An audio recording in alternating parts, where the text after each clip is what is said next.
राजस्थान की सीमा से लगे गहरे जंगलों में एक छोटा सा गांव है, करजापुर।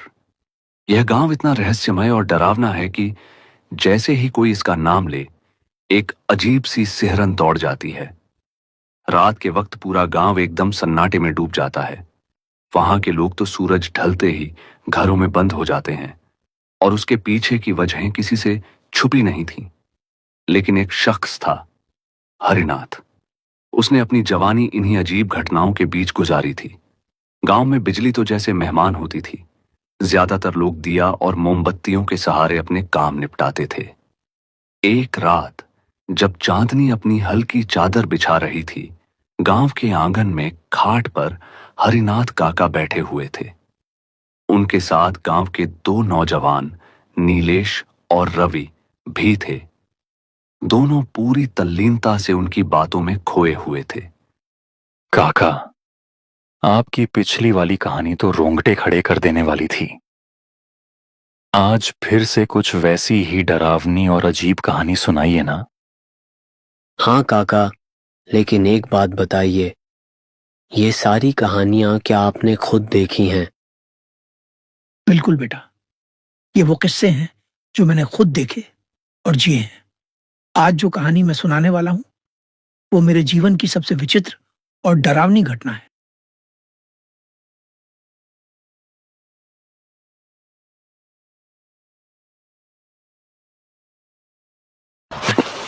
उस समय मैं करीब 25 का था। एक काली, घनी और बिजली से भरी रात थी। मूसलाधार बारिश हो रही थी। मैं अपने दफ्तर से निकलकर अपने मित्र सत्यवीर चौहान के घर की ओर जा रहा था। रास्ते सुनसान और वीरान थे। बस बारिश की आवाज और चारों ओर बहता पानी। रास्ते में एक महिला दिखी। वो अकेली बारिश में खड़ी थी। बहन, यहां इस हालत में क्यों खड़ी हो? रास्ता भटक गई क्या? नहीं भैया, रास्ता नहीं भटकी। घर तो जानती हूँ, लेकिन डर के मारे खड़ी हूँ। मुझे भी चौहान साहब के घर जाना है। सीधा रास्ता तो पानी में डूब चुका है। अब एक ही रास्ता बचा है, जो जंगल से होकर जाता है। उसकी बातों में कुछ भरोसा सा लगा। मैंने सोचा, दो लोग साथ होंगे तो डर भी कम लगेगा। मैंने हाँ कह दी। हम दोनों जंगल की ओर बढ़ चले। रास्ता सुनसान था। चारों तरफ घना जंगल और जानवरों की अजीब आवाजें।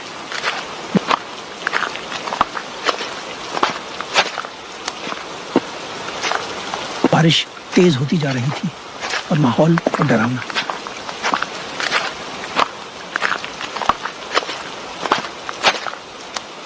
भैया, बारिश बहुत तेज हो गई है। सामने एक पुरानी कुटिया है। चलो वहीं रुक जाते हैं। जब बारिश रुकेगी तब चलेंगे। मैंने हाँ कह दी और हम उस सुनसान कुटिया में चले गए।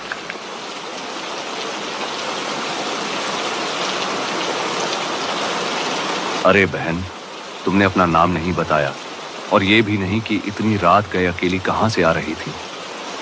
भाई साहब, मैं हॉस्पिटल से आ रही हूँ। इतना सुनते ही मेरी रीढ़ में ठंडक दौड़ गई। गांव के सभी अस्पताल 6 बजे बंद हो जाते हैं, और ये औरत 9 बजे हॉस्पिटल से आने की बात कर रही थी। हम बात कर ही रहे थे कि आसमान में एक बिजली कड़की और बारिश हल्की हो गई। तभी दूर से एक बच्चे के रोने की आवाज आई, एकदम अजीब और गूंजती हुई। भाई साहब, सुना आपने? कोई बच्चा जोर से रो रहा है।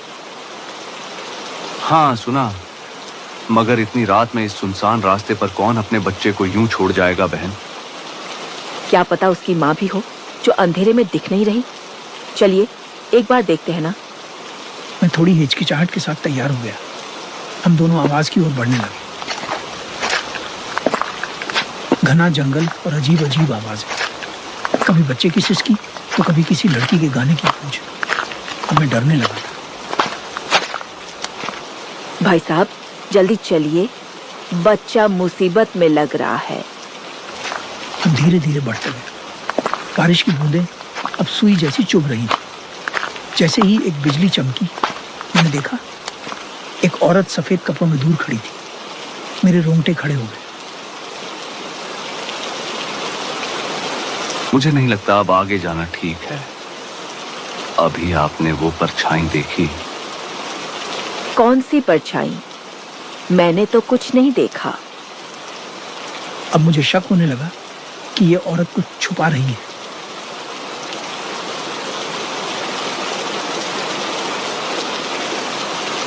फिर अचानक एक बड़ा पीपल का पेड़ हमारे रास्ते में गिर गया। मैं रुक गया। आइए ना, क्यों रुक गए? जल्दी से पेड़ पार करिए। बुजुर्गों ने कहा है रात में गिरे पीपल को पार नहीं करना चाहिए। मैंने पीछे मुड़ने की कोशिश की तो पीछे से वही औरत एक अजीब सी हंसी हंसने लगी और फिर उसी की आवाज में बच्चे की रोने की और लड़की की गाने की आवाजें भी आने लगी। अब तो मैं सब समझ गया और जान बचाकर वहां से भाग निकला।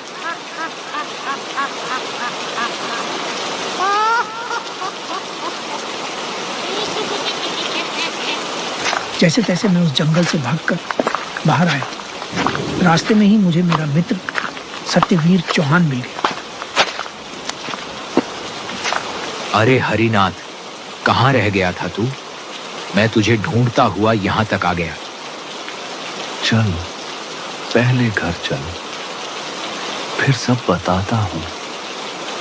घर पहुंचकर मैंने सत्यवीर को पूरी बात बताई।